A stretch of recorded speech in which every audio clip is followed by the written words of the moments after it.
rebirth, responsibility, and the courage to return. The Tulku tradition of Tibetan Buddhism. Good evening and welcome.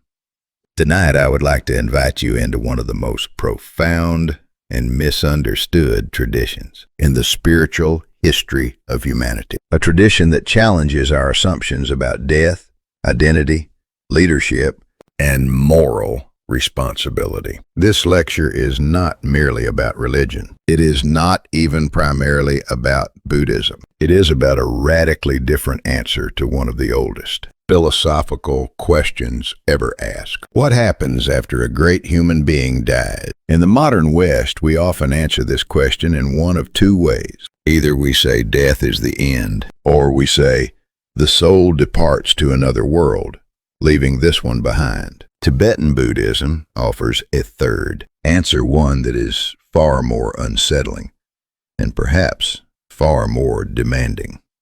It says, some souls do not leave. They return, not because they are forced to, not because they are trapped, but because they choose to. This is the philosophical heart of the Tulku tradition. Before we proceed, if you find value in deep explorations of philosophy, religion, psychology, and the hidden structures beneath human civilization, I invite you to subscribe, like this video, and enable notifications. Your support allows us to continue producing thoughtful, long-form content that does not surrender to superficial explanations.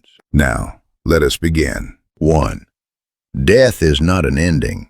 It is a moral question. In Tibetan Buddhism, when a great master passes away, the disciples do not say, "He is gone." They say something far more precise. His body has ceased, but his vow has not. This single sentence already reveals a worldview radically different from modern materialism. The Tulku tradition rests on one central premise. Enlightenment is not an escape from responsibility. It is the deepest form of responsibility. A Tulku, often known in the West by the title, Rinpoche, is not merely believed to be reborn. He is believed to deliberately return, guided by compassion rather than ignorance. This distinction is crucial. In ordinary rebirth, beings wander through samsara existence, driven by attachment, fear, and unexamined desire. But a Tulku returns consciously, carrying forward a vow made in a previous life. This is not mystical romanticism. It is moral philosophy expressed through narrative. 2. The search for a returned mind. When such a master enters parinirvana, the community begins a process that is as careful as it is symbolic. First, omens and signs are observed. Western audiences often dismiss this as superstition, but this is a mistake. In Tibetan epistemology, the world is not divided into objective and subjective, the way modern science assumes. Reality is a continuous field in which mind and matter interact. Thus, signs matter. The direction of smoke during cremation, unusual cloud formations, rainbows appearing at unexpected moments, fragrance emanating from relics, symbolic verses spoken shortly before death. These are not proofs. They are coordinates, ways of narrowing the search, not ending it. 3. Prophecy as philosophical language. Often, before death, the master leaves behind cryptic statements. Go north, seek the valley of snow. My name will again be tied to water. To a Western rationalist, this sounds vague, but this vagueness is intentional. Prophecy in Tibetan Buddhism is not a prediction, it is a training in interpretation. To understand the prophecy, disciples must cultivate patience, humility, and symbolic reasoning. In other words, the search itself becomes spiritual practice. Truth is not handed down, it is approached. 4. Astrology as pattern recognition. Next comes astrological calculation. Here again, we must resist caricature. Tibetan astrology is not fortune-telling in the popular sense. It is a system for identifying temporal resonance patterns between cosmic cycles and human birth, whether one accepts its metaphysical assumptions or not. Philosophically, it reflects an ancient intuition. A meaningful life unfolds within time, not outside it. Astrology narrows the window. It does not determine the outcome. 5. Encountering the child. Then comes the search expedition. Monks travel sometimes for years, visiting villages, homes, remote valleys. They observe children, not for miracles, not for theatrics, but for something quiet, stability of mind, unusual recognition, unprompted familiarity. Sometimes a child says something astonishingly simple. Why did you come so late? Such moments are recorded, not celebrated. Skepticism remains essential. 6. The recognition test. Memory. Beyond memory. Perhaps the most famous stage is the recognition test. Objects from the previous life, prayer beads, bells, ritual instruments, are mixed with similar items. The child is asked to choose. This is not treated as magic. It is treated as evidence, never decisive on its own, but meaningful when consistent. The final decision is never made by one monk, one vision, or one test. It is made collectively, cautiously, and often reluctantly. 7. Authority and responsibility. Finally, senior masters convene. Historically, confirmation may come from figures, such as the Dalai Lama or Panchen Lama. Only then is the child officially recognized as a Tulku. But here is the most misunderstood part. The child gains nothing. No freedom, no comfort, no ordinary childhood. Instead, the child inherits discipline, expectation, and the burden of continuity. This is not power. It is obligation. 8. A story told from the other side. Now, allow me to invite you into a narrative not as belief, but as philosophical thought experiment. Imagine consciousness speaking. I exhale. The body dissolves, but the vow remains intact. Passing through the bardo, the intermediate state, I stand at a threshold. Shall I cross into liberation, or shall I return? I see suffering, not abstract suffering, but faces, names, unfinished lives. I cannot leave. I choose again. A path illuminates itself, a village cradled by mountains and water. There, I descend. Warmth. Constriction. The beginning of forgetting. Years pass. Footsteps. Chants. They have come. I recognize objects before I recognize words. The hands remember before the mind explains. Tears appear in the eyes of those who sought me. Not triumph, relief. And once more, the work begins. 9. The Western question. For a Western audience, the question is not, is this literally true? The deeper question is, what kind of civilization tells this story and why? The Tulku tradition asserts that moral responsibility does not end with death. That wisdom, if genuine, cannot abandon the world. That leadership is not seized, but accepted repeatedly at great cost. Whether or not one believes in rebirth, this philosophy confronts us with an uncomfortable mirror. In our world, those who gain insight often retreat. In this tradition, the wisest return. And perhaps that is the most radical idea of all. Thank you.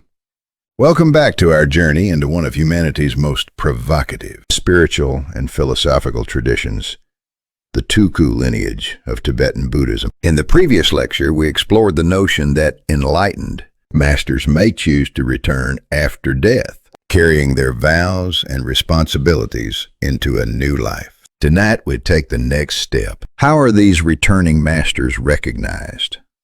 What is the method through which the community discerns a reincarnated being? And more importantly, what can this process teach us about morality, identity, and the continuity of consciousness? This is not merely a guide to ritual. It is a study in human discernment, intuition, and ethical courage. A Western audience's bridge between spiritual narrative and philosophical inquiry. 1. Prophecy as a moral compass. First, the strongest evidence comes from the words of the master themselves. Before death, enlightened teachers often leave prophecies or parting instructions, cryptic yet precise. For example, He will be born in the West. My eyes will be dark blue once again. At first glance, these seem like trivial physical predictions, but they carry a deeper philosophical meaning. Prophecy, in this context, is not a mere statement of fact. It is a moral compass. It defines not only where a being might appear, but why the being should appear. In other words, it frames rebirth as an ethical act, not a random event. Contrast this with Western notions of fate in modern secular thought. Destiny is often external, something that happens to us. The Tulku tradition flips this. Rebirth is a conscious decision, guided by responsibility and compassion. The prophecy is a pledge that anchors the returning soul to its purpose, ensuring that morality transcends a single lifetime. 2. Omens. Reading nature as consciousness. The second criterion is the observation of omens, subtle signs in the natural and spiritual world. Smoke patterns, fire shapes, colored lights around relics, unusual atmospheric events. These are meticulously recorded. Philosophically, this practice embodies an ancient principle.